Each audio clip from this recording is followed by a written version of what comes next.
出家前，他是身材好到包不住的东方维纳斯。他以前有一个绰号叫东方的维纳斯，他的身材很好，他就跟我一起合唱一首舞女。我在开始表演的时候呢，他那个丝的那个带子已经掉，所以当这个东西一歪掉了之后呢，他就一个胸部就已经靠在外面。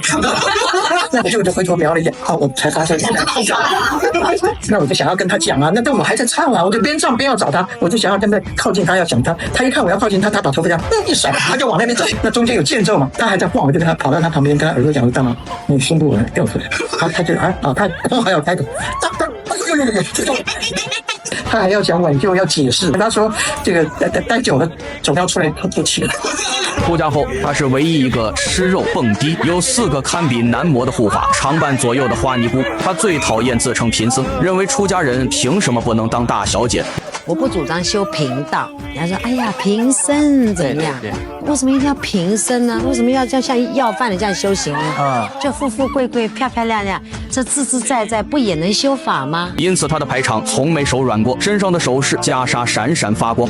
我眼睛看大概可能在10来万左右，漂亮10来万，这是名家设计的。修行修腻了，转头带着徒弟们唱 K 烧饼。那做个弟子吗？我们刚从香港回来，去香港玩吗？还是说去朝圣？哦 ，shopping。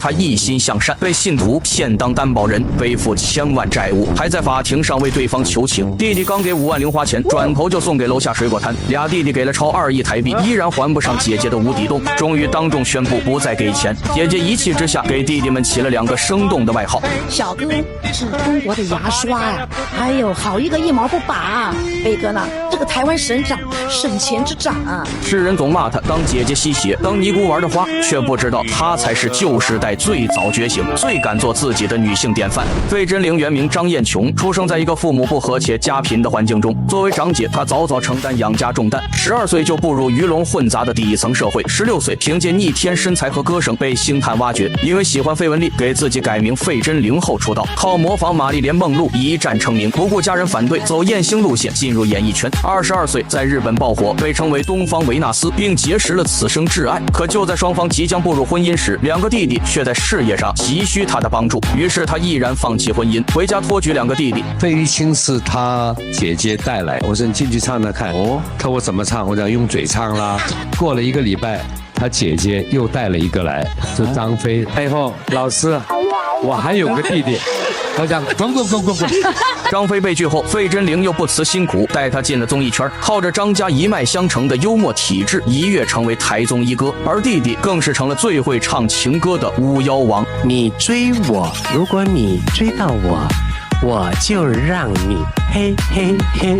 顺利捧红2个弟弟后，他好像忽然没了斗志，一切浮华都成了过眼云烟。于是38岁的他做了个令所有人都震惊的决定，他出家了。不过别以为他就此沉寂了，他的传奇生活才刚刚开始。进入佛门后，他拒绝清贫修行，戴着钻戒耳环，由4个男护法陪着，风风光光参加综艺，在节目中大谈特谈男女之事。吃五谷杂粮，他就是会有欲望。对，更何况我们曾经还蛮有经验的呢。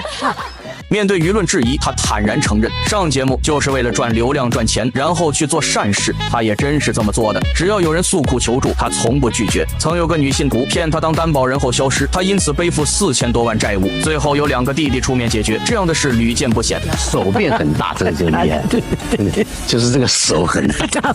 给他1万块钱，比方讲10分钟以后又上来了，再给5000。卖花的好可怜，我1万块都给他。